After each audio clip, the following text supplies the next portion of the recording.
Welcome, and thank you for tuning in to Black Women Amplified, the podcast. Your host, Monica Wisdom Tyson, brings you downloadable conversations that matter to women around the globe.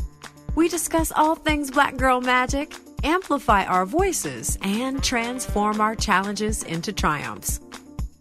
Monica calls on her league of extraordinary women to push our boundaries, share their expertise, and stories of personal transformation. Welcome your host of Black Women Amplified, Monica Wisdom Tyson.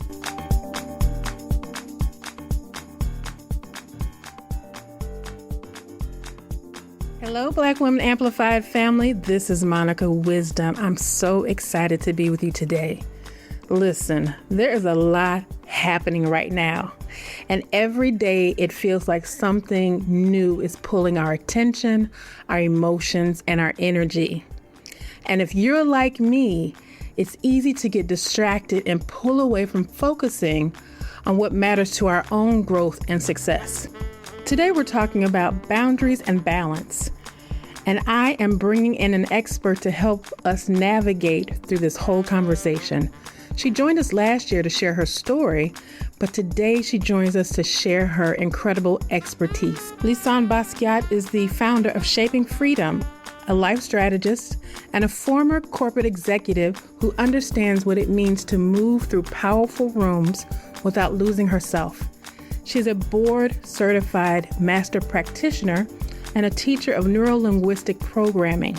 She is also administrator for the Jean-Michel Basquiat estate and the co-curator of the King Pleasure exhibition. She has also been named Businesswoman of the Year and has an entire day named after her. But what I value most is her clarity. She understands that boundaries are not just about pushing people away, but they are about staying whole.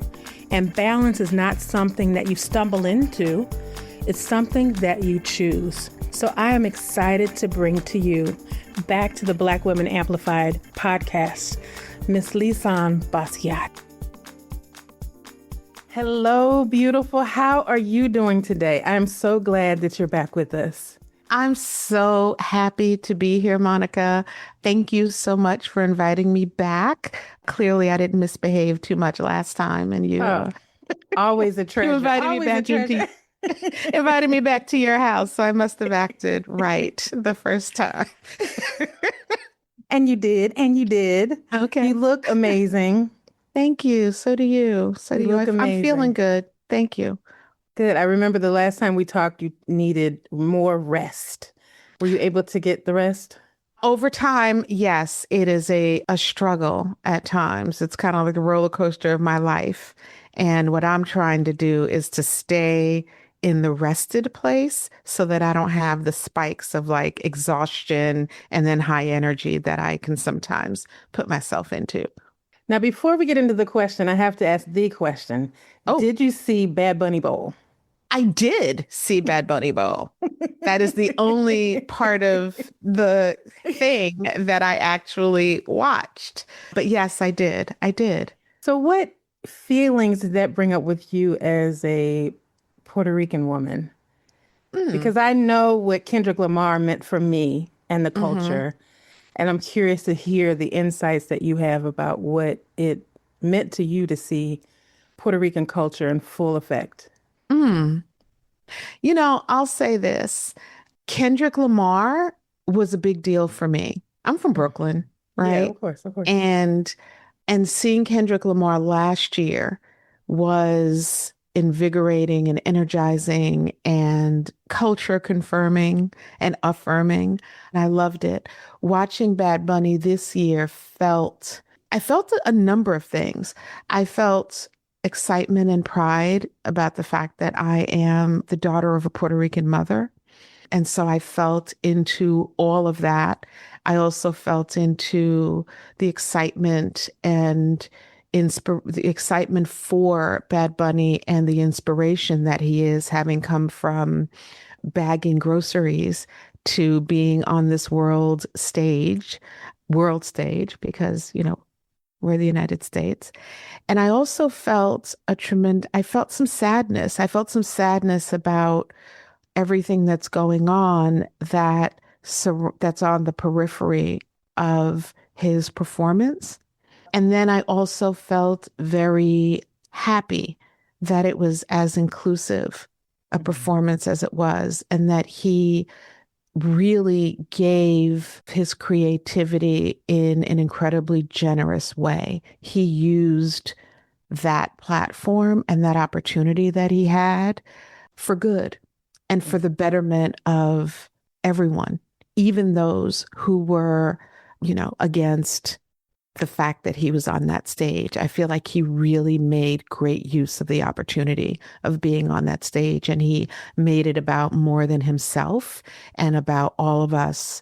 He used it as a platform to preach love and inclusion and respect and honor for the many of us that make up this country and the culture of this country. So and he did it in a way that was filled with love and passion and appreciation, and included as much as he possibly could fit into those few minutes of his performance. Similar to what Kendrick Lamar did the year before, in some ways similar to what, was it Snoop the year before that?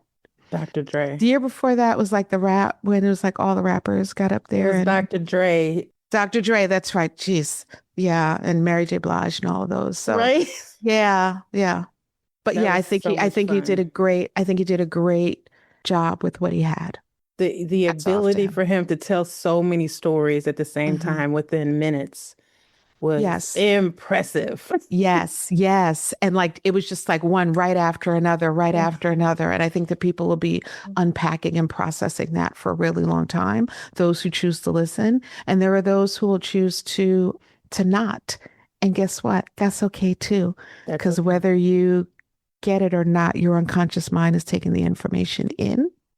And the more hats off to love that we put out into the universe, the better we all are. And I also love the fact that he included many of the Americas as hey, this is the United States of America, but guess what? This is America. This is America. Yes. America is a continent that we all live on. Many cultures, many languages, many people. That's right. And I was like, get them. That's right. That was beautiful. Yeah. That was beautiful. Yes. And speaking of milestones, you in 2025 had a year, honey. I did. You had a time. I had a time. You have your brother getting a street in his name. That's right. You walked on New York Fashion Week. One of the historic, iconic fashion shows I've ever seen. It was walking with our great historical people. What did that feel like? It felt like love. It felt like love. It felt like affirmation. It felt like a party, like a celebration for sure. And hats off to Actively Black, Lanny Smith, Bianca Winslow, who just had a baby in December. And so they did all of that during the last couple of months of her pregnancy, and with his mom there and all of that. And hats off to Actively Black and the founders of that company for all of the work, the hard work that they do in support of Black culture and to affirm Black culture. I felt so honored and blessed to be in that room. And I walked the stage with my kids, with Jessica and Joseph. And then my granddaughter, Emma, played Ruby Bridges.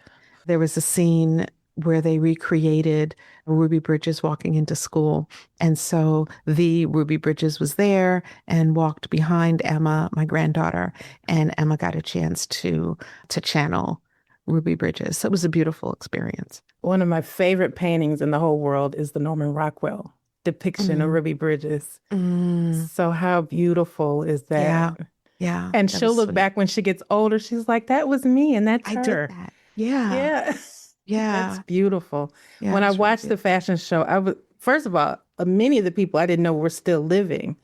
So it was beautiful that we were able to see them and to get into their stories, just everything that they've done. It was very beautiful. Yeah. And you also, have a day named after you in San I Diego. I do. And it's coming up. I cannot believe you mentioned 2025. And 2025, for many of us, whether we realize it or not, was the completion of a little cycle and a chapter that started with the pandemic in 2020. And so I really felt into that as we ended the year. And I've been thinking lately about February 25th, 2025, which is the day that San Diego honored me. And I can't believe that was a year ago. And here we are. Yes. In this month. Yes. That's right. Black History Month. Black History Month. Honored. That's a beautiful thing. Now, your brother was honored with a street named after him. Yes, he was. How significant was that for you and your family? It was incredibly significant. It was such an honor for him. I was so happy for him. And I got to tell you, it was like a block party. The proclamation was read outside of the Atelier Jolie, which is Angelina Jolie's space in New York on what was Great John Street. And the city came out and it was like a reunion and a block party. There were so many people there. People were so happy to celebrate that honor for Jean-Michel. He is a New York person, a New York icon. And he raised up New York and New York raised him up. And I was just really happy to be in that space and to have the privilege of being able to witness that in my lifetime. Well, congratulations to continue his legacy. Thank you. That's also your celebration. It felt like it for us as a family as well. It did. Yeah. That's beautiful. And you have so many worlds that you live in. You live in the business world with your company. You live in the transformational world with Shaping Freedom. You live in the art world with the Legacy. How are you able to balance all of that out? It's funny. We were talking before you actually started officially recording about that. And I was telling you about my Aura ring. And how do I balance it out? That is a great question. Those of you who are listening, get a pen.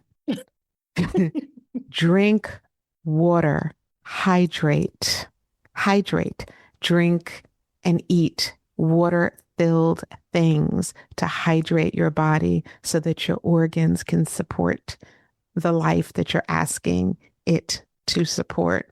And most importantly, believe it or not, which is the opposite of what people say, get some rest, get sleep. Sleep is not a luxury. It is a necessity in order for you to think clearly, to be creative, to show up with a smile on your face instead of being funky, grumpy. Get some sleep. Slang face. Seriously. So on the days when I have not cared for myself with sleep, and eat well and try very hard to wean yourself off of preservatives. I was thinking this morning about the fact that and it just is a blip within the scroll of all the other information that we consume and look through every day. The fact that finally they're starting to talk about how detrimental preservatives that are in deli meats and the different food coloring that's in the food that we eat, the fact that it's such a blip and that people aren't standing on the mountaintop screaming, take that stuff off the shelves, right? So the way that I look at life and the way that I break down the ways that I care for myself is that we are made up of mental, emotional, spiritual, and physical, right? We are mental, emotional, physical, and spiritual beings. And we have to take care of all aspects of ourselves. And the physical isn't always just going to work out, right? It can be taking a walk. It can be getting sleep. It can be making sure that you get out and get some air every once in a while. If you're sitting all day, and I'm saying this to me as much as I'm saying it to those who are listening, because I can sit in my office until the wee hours and get up and be like, wow, I have not stood up in I don't know how long. And it's still dark outside because And it's you dark missed the outside whole because I sun. missed it. I can't tell you how many times I've been in here and it'll be dark and I'm sitting here in the dark, just doing the things, right? Right. So it's really paying attention to the way that I care for myself. And I have a very rigorous schedule in my life. I travel a lot. I jump time zones very often. I work really long hours. I work really hard. And I have a family and I have a life and. It's paying attention to those four parts of my being, my four bodies. And I try to do something mindfully connected to each one of those bodies every single day. But the number one thing is sleep.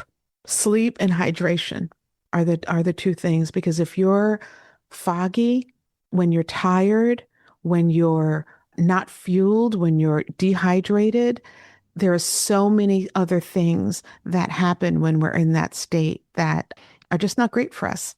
And people don't realize that those simple things make a big difference because society and capitalism pushes so much other stuff on us. Yeah. You know, but at some point we have to, like they say, touch grass and get back to the basics so that we could just simply think. That's right. Clearly. Clearly.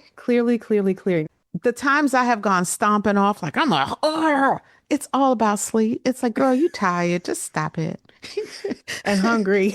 And hungry. You're tired. You're hungry. You know, you need some water. Just like, stop it.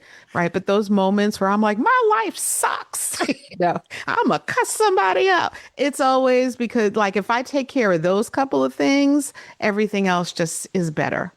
I call it toddler mode. We go into toddler mode. Just temper tantrums. That's right. That's right. Grown temper tantrums. Just like a kid, go take a nap. That's it. Get your snack and a glass of water. That's right. That's it. That is it. That's it. Everything changes. Now, I wanted to have this conversation with you because I think that you have a great way of viewing the world and distilling complicated subjects into simple bites of information. And we have been going through so much since the pandemic. I think we all have post-traumatic stress disorder from the pandemic. That's right. There's a loneliness epidemic going on. And then we have all of the nonsense happening since this administration has come into office, which Bad Bunny's performance highlighted. The contrast of what could be and what is. So I know with your company, Shaping Freedom, boundaries is a big conversation. Yeah, it is. That is woven into pretty much many of the conversations that you have. So I wanted to talk to you about balance and boundaries so that we could have tools of understanding ourselves, how we look at the world, and really get an insight of, one, we don't have to be addicted to the chaos. And two, there's another choice that we can make. And so before we get into it, I want people to know that you are an expert in this. This is not your opinion. This is not something you decided in the morning. Like, you have been thoroughly trained. You have a company and you have a beautiful life that expresses it throughout everything that you do. So can you tell us a bit about your trainings and the things that you've done to really hone in that you are an expert in this field?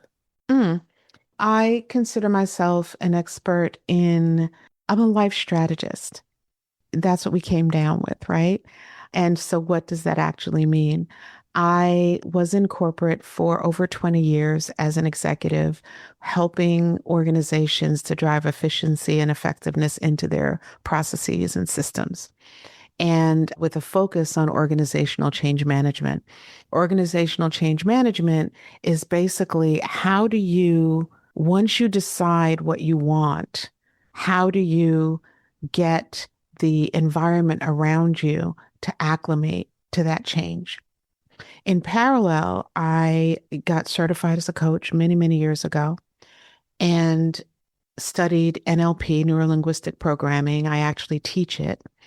And I'm an advanced theta practitioner, which is really about getting yourself into the theta brainwave so that you can really hear yourself or another person speak.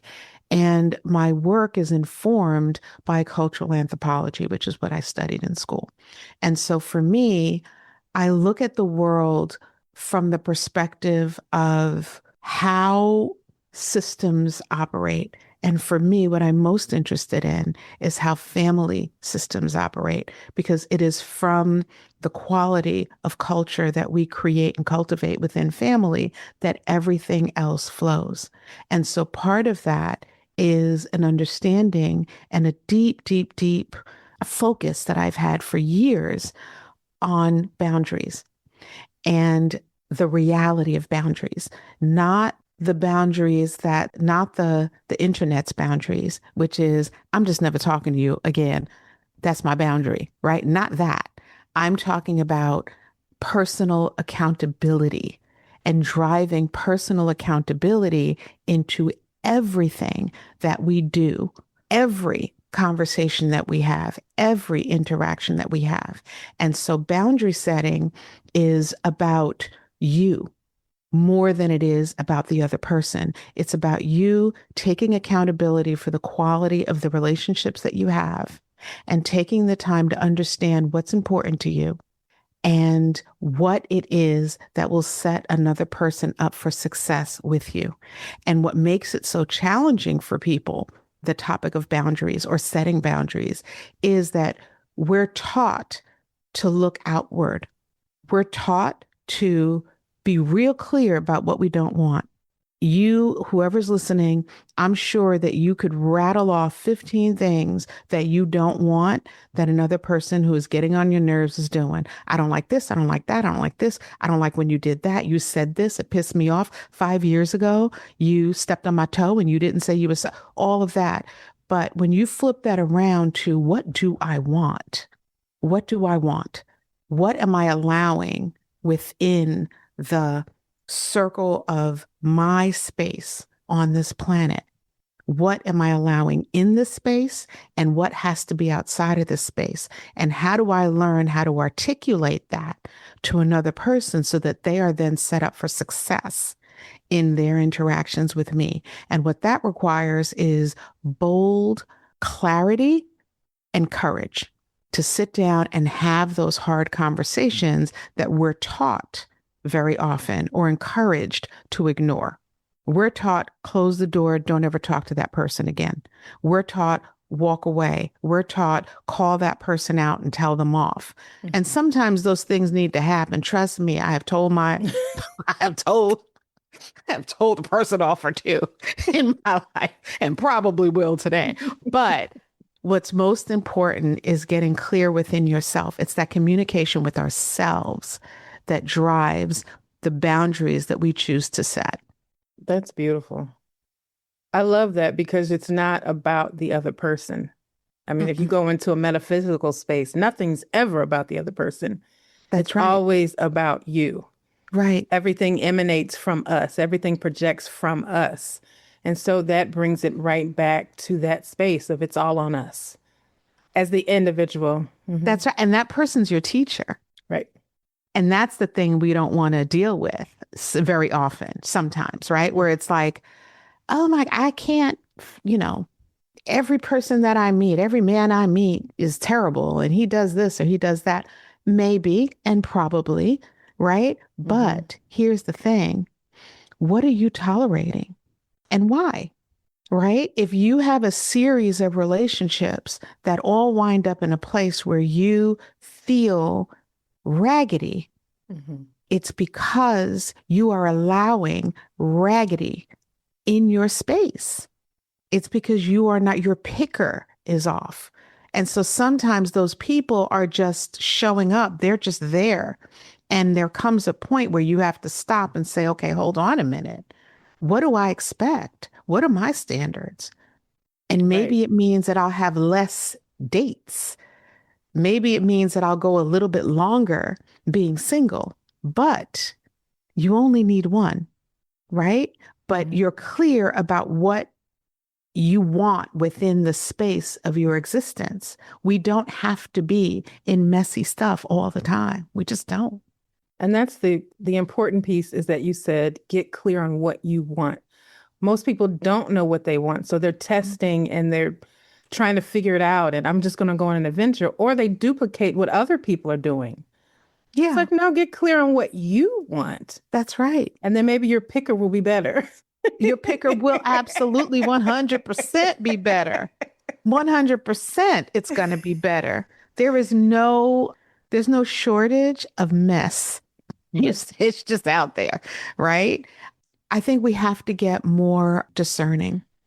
Yeah. And it doesn't mean, I mean, sometimes things happen. Sometimes you wind up in a situation and unfortunately things happen, and human beings, sometimes don't do things the way you would want them to do it. But just get clear with yourself and love yourself enough to care for your emotional and mental well-being.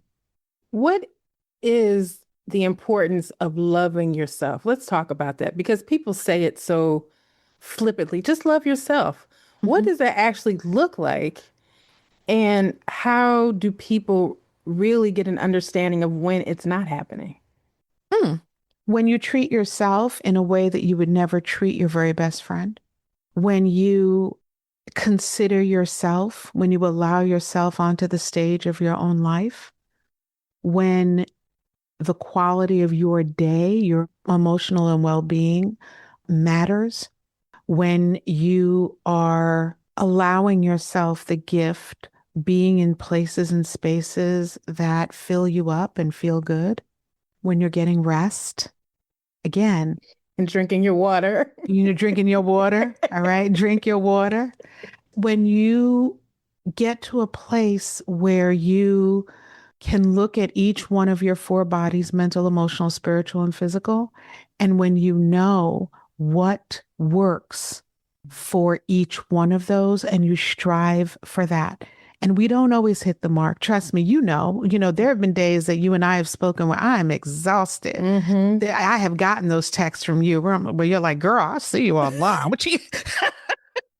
Well, hey, get some rest. Cancel the meeting and go to bed. Yeah, I ignore it, but I'm like, okay, somebody's watching, And so I think that it's really, again, taking the time to understand. We spend a lot of time outward. We spend a lot of time being in outrage about what's happening outside of ourselves. And here's the thing, and this may be, I may get some pushback on it, but I'm okay with that. What's happening on the macro level is a reflection of the microcosm that's happening in our lives. And that's it. Because if it wasn't, it would not be able to exist. Mm-hmm. So we are in outrage about things that are happening outside of us. And we're very good about pointing and saying, they need to do this or they need to do that. But if we were to take that same energy and bring it back to ourselves to say, you know what would make me happy?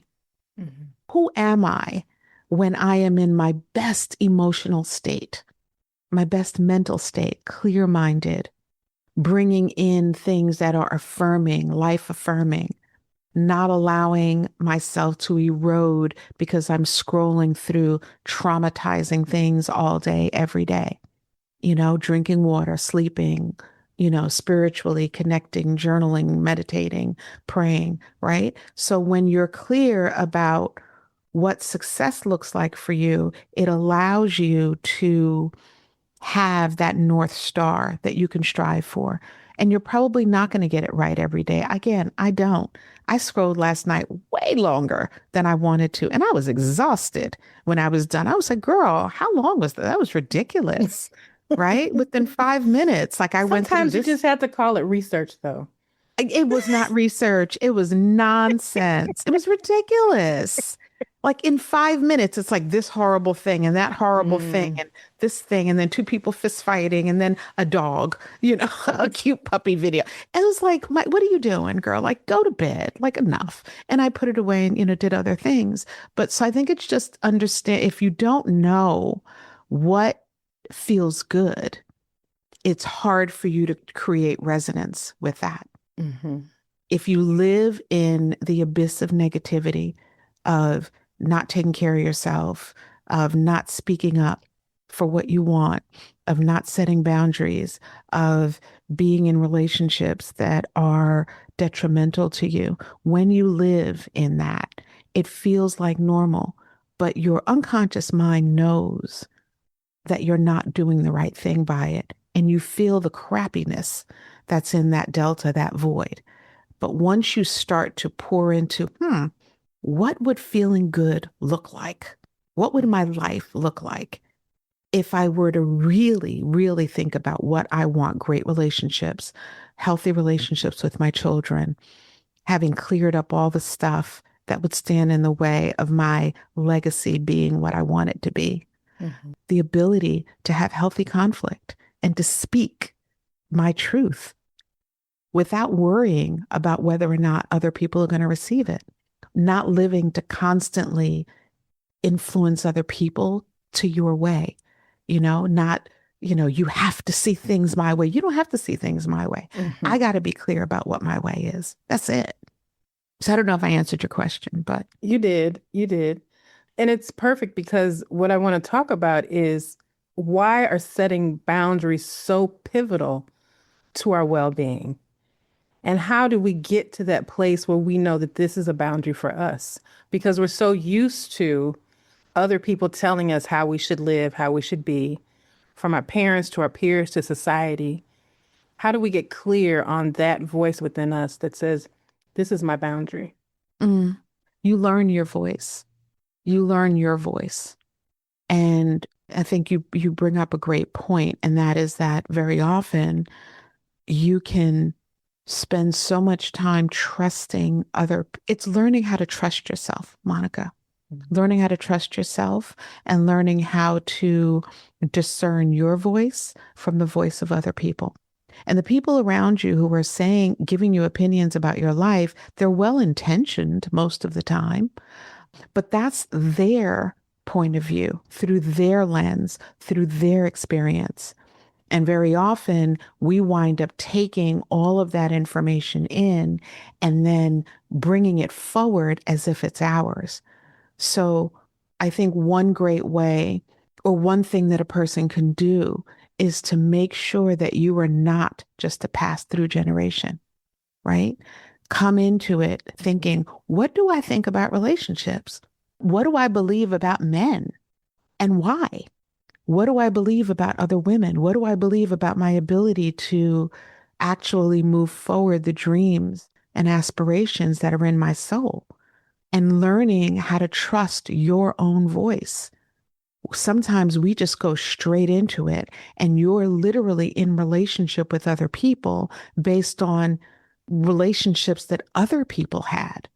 So I believe that our ancestral legacy is strengthened when each generation stops, takes stock, decides what they want, and pours that in. But you have to make sure that you clear out all the noise.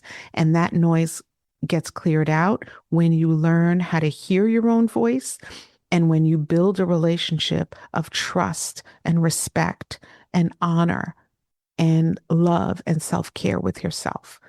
So often people are walking around miserable because they have no relationship with themselves. Or or think about it right now, for those who are listening, just take a moment and think, if I had to distill my relationship with myself down to one word, what would it be? There was a time in my life when the word was indifferent. And that was the moment for me. That was a defining moment for me, when I finally realized that I was in relationship with myself and I had to put a word on it, or I chose to put a word like, I'm a great friend. I'm a shero. I jump out there, I put on my cape. I could take care of everybody. Okay. And I love the fact that I could juggle taking care of 5 friends at the same time. What is my relationship? If I had to put a word on my relationship with myself, what is it? And that word was indifferent. And once I realized that the word was indifferent, I was like, oh, no. I'm not going to be her. No more. No more. Absolutely not. I wasn't even in the room. Mm-hmm. I wasn't even in the room. Mm. You were invisible to yourself. I sure was. I sure was. And oftentimes that is a way to numb a pain Of that course. you're not ready to deal with, or you don't even recognize what it is, because then you put on all these masks and these shields and these shiro, these capes, and you're there for everybody else, and you're really hiding from yourself. That's right. Because what we're doing is we focus more on avoiding and masking pain than we do on finding joy. Definitely that. Yeah, And we see the remnants of it in every day. Every time we scroll, we see it. Every time we that's turn on the right. news, we see it. And That's that right. is a simple solution. It's complicated, but it's simple. Listen to yourself and trust yourself. That's right. Now, you did a beautiful series with Shaping Freedom called Mute, The muted, and yes. the Muted series. I'm looking And forward to doing that again this year. it It's was coming. powerful, insightful. What Thank you. was the problem you were responding to when you said, I need to do this? The problem that I was responding to is the fact that we talk too much. We talk way too much. We jump in, we jump in to solve things when we haven't fully understood without taking the time to understand the problem. We don't listen. So the Muted series was really about, it was a practice of listening, because we very often are watering seeds and we don't even know what those seeds are because we're so busy jumping in, saying the things, right? And so if you look at the relationship between men and women, or however, however you flow, or if you look at the relationship between children, adult and parents, and vice versa, very often a person can't get 3 words out of their mouth before the other person is jumping in to defend themselves, to respond to something. So by the time the whole thing is over, both people are totally exhausted. And the issue, the weed that you were trying, that's sprouting up in the relationship, has only been given space to grow. So Muted was about learning how to listen, learning how to hear, so that you can truly understand what the things are, so that you're responding not to tell a person whether or not you agree with them, but so that you're responding not just to their words, but to the entirety of the situation. So it really was an exercise and a practice in owning your own space in a room, in a conversation, in an interaction with another person. And not it to was be really the right. genesis, and not to be right, not to be right, because guess what? You're right. So what? Okay, you're right. You're right. I suck. Okay, now what? Right? We're both going to go take a nap because now we're exhausted because nothing has actually happened. Right? And one of my observations of Muted, because I was honored to participate in it, was that men and women are having 2 different conversations about the same thing. Totally. Like, it's not even connected. Mm-mm. Mm-mm. We don't even see, I mean, we're different, but in the same conversation or the same question that you asked, it's a whole different world. That's right. And the That's right. conflict becomes, well, you don't see me. I don't see anything. I don't see it. All I see is what I want to say next. That's all I see. One of the biggest observations for me from that series was also how interesting it was. I'm going to say this, the women are going to be mad at me, that when the guys spoke about their experience, they spoke about their experience. When the women spoke about their experience, not everyone, but generally, it was more about telling the men what they needed to do. That was a huge epiphany for me. I was like, wow, how interesting. How interesting is that? The women were like, guys, you need to do this and you need to do that and you need to do this. And when the men were talking, they really were talking about how they were experiencing the women in their lives. And I thought that was very interesting. And what's interesting for me when I kind of move that up a little bit and take more of a bird's eye view of it is it explains, I believe, why women, we walk around tired. We're worn out. We're worn out. Mm-hmm. But again, this is another example of, I don't want to be worn out. I don't want to be tired all the time. Why are you lighter than I am? Sometimes it's not them, it's us, because we're taking on stuff that does not belong to us. And we have to focus, even though society or culture or family or whatever it is has taught us to step out of our lane and be somewhere else, we really have to start turning that car around to ourselves and pouring into ourselves. We have to learn how to do that. In that series, when you opened up, you talked about, was it 4 levels of listening? Three levels, 3 levels of listening. Mm-hmm. Can you tell that to our listeners? Because I think it's very pivotal when you say listening, because it is such a comprehensive way of doing it. And if you know where you are, then you know how to shift it. Yes. Okay. So level 1 listening is where most people play. Okay. And level 1 listening is where you are listening just for the chance to say what you have to say, right? It's where, like I described before, you're in a conflict with someone you love, and the person is like, I'm feeling tired because you didn't do the dishes, right? And before the person can really get it all out, you're jumping in to see what it is to say what it is that you want to say. Or it can also happen when you're in a conversation with a friend and you're really just listening for the sake of telling the person that you resonate with what they're saying. Girl, I know the person says, we'll do a little skit, right? Like, girl, I had a terrible date last night. Girl, I know, because last week I had a horrible date, and blah, blah, blah, blah. That's level 1 listening. You're not reading the room. It's all about you. I'm listening for me.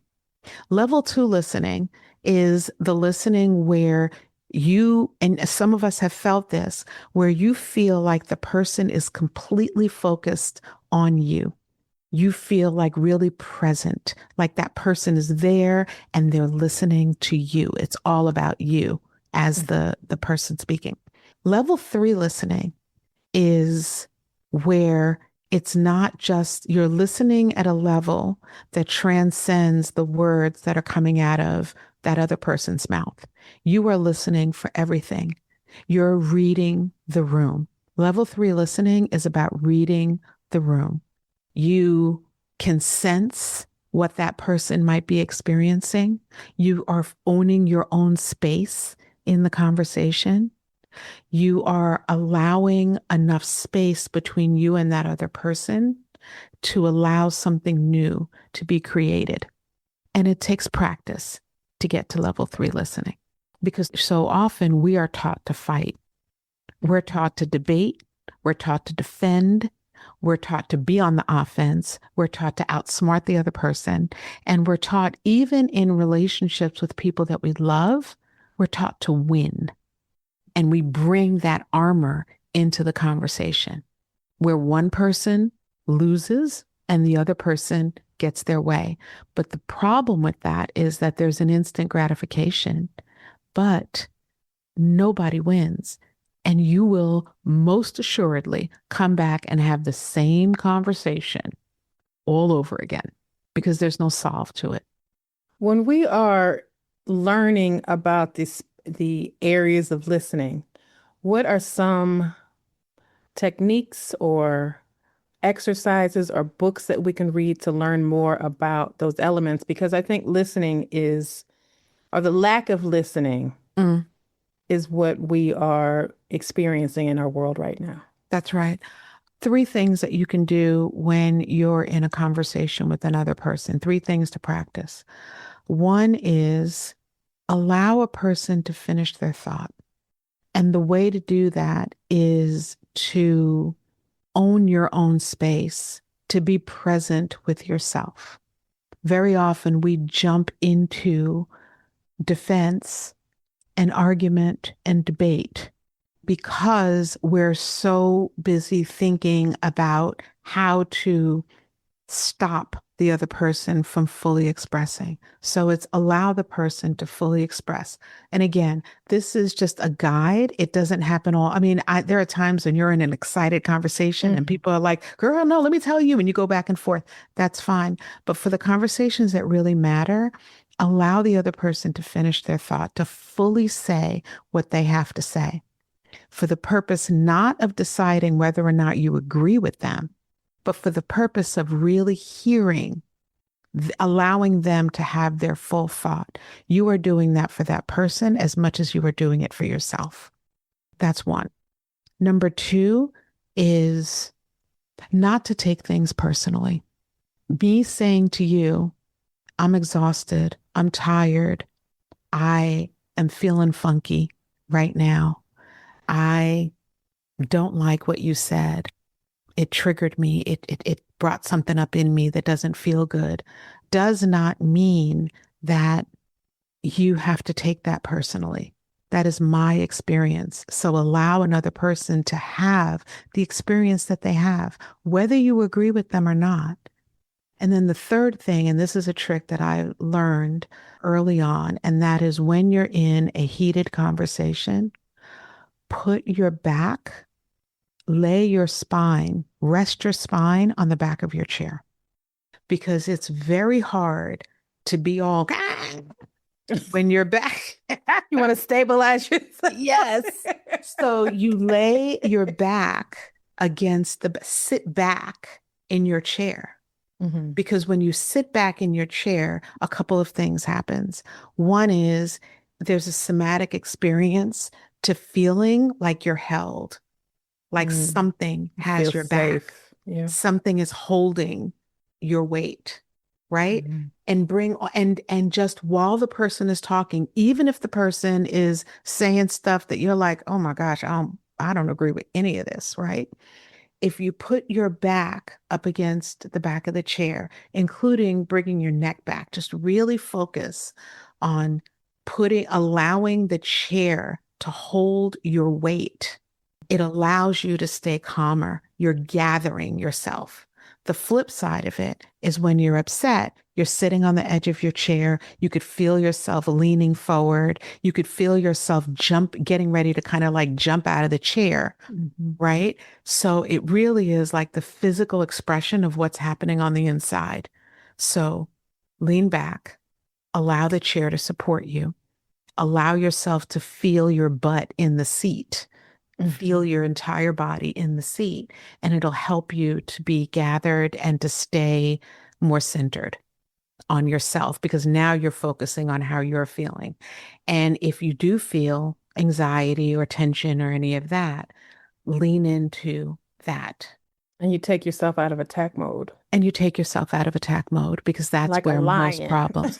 That's right, because that's where most problems happen. I will say that one of the things that we're focusing on this year is certainly muted, for sure, because the listening thing is a big deal. And we're also focusing on the fact that so much of what's happened in the past is coming up in our present day experience. And this year, a lot of the work that we're doing is about awareness. So the awareness that happens when you learn the different levels of listening and when you practice the other levels of listening outside of level 1, level 2, and level 3. And then also an awareness of how what happened in your past, either in your childhood or in the experiences that you've had, how those things are running rampant in your today experiences. And especially when we're feeling stressed, which is what I think a lot of people are experiencing right now. Things are happening in the world, and there is a correlation between the ways that people are in conflict with each other and the temper tantrums and all of that to what's happening in the world and the stress that people are experiencing, because it has a way of pressing up against those things that are sensitive for us. And so I have a session called Your Past is Your Present. And it's simply about awareness. It's not about fixing anything. It's about understanding how your past is driving the results that you have today in your relationships, in your work, in your entrepreneurial endeavors, in your interactions. And so I'm very excited about that. That sounds amazing. It is. I could talk to you all day about all the things, and you have to come back and talk because I do want to have a conversation about how Black women are having to transition quickly because they're being pushed out of the workforce. And you not only have Shaping Freedom, but you have an incredible space for entrepreneurs. Yes, I do. And so you are well versed on that topic as well. Invite me back. I will come back. I love chatting with you, Monica. I know we could talk for hours. Yes. But it is important that I think we have these conversations because I know what Black Women Amplified, I love doing interviews, but I think there's so much going on that we have to have spaces to put the information out into the world. Mm-hmm. And so that's why I want to bring on people like you that do this for a living. Mm-hmm. Thank you. I appreciate it. And truly understand it. I'm like, she's one of my experts, my super people. And my friend. Yes, yes. And my I always sister. love chatting with you. Always, always, always. So what is on the horizon for you for 2026? Ooh, okay. One is really, really focusing on awareness, offering opportunities to people to become more aware of how they're showing up in the world, how they're responding and reacting to what's happening in the world, and how they're really more empowered than we believe we are in creating the worlds that we're living within. And also becoming more aware of the ways that while there are horrible and horrific things happening on the periphery and at the macro level, how we can take those experiences and bring the learning into our own environments where we truly do have a lot of control and power. So more on that, your past is your present is one session that we're doing. We're going to be doing more muted. We're doing Soulful Saturdays in different places. We did the first one in Baltimore a few weeks ago, and it was so much fun. We're going to do some in New York. We're going to do some in LA and that. And so what's really on the horizon. If you ever want to do it in Atlanta, I have a friend who has a record store. Mm-hmm. And I will connect you with him if Atlanta becomes a city for you. I'm actually speaking. I have a speaking engagement in Atlanta I think it's the end of March. Okay. Well, I'll connect you with Daryl and you can do that. What state are you in, Monica? I'm in Missouri. In Missouri. Okay. St. Louis. Okay. Yeah. So if you ever wanted to have something and have me come in and do a podcast or something in Missouri, I'd be more than happy to do that. So really it's just getting the word out there. And personally, my development this year is being more vocal about the ways that I can help people and really looking to grow this business and to kind of move it to the next level. And so it's events and Soulful Saturdays and speaking engagements. And I'm writing my book this year, finally. And so it's really that. And just I'm looking for as many opportunities as I can get to spread the word that we are the ancestors. We are the ancestors. And we have this incredible opportunity while we're on this planet to contribute in a positive way to our lineage. And so let's get to it. Let's do it. Let's stop talking junk about things that we cannot control. And the power is really in what we're doing in the rooms, in the homes, in the bedrooms, with our children, with our parents, within our friend groups. That's where we can truly start to make positive impact on the cultures that we live within. And let's remember that. Don't let the world tell you that you have no power. And it starts at the dinner table. And it starts at the dinner table.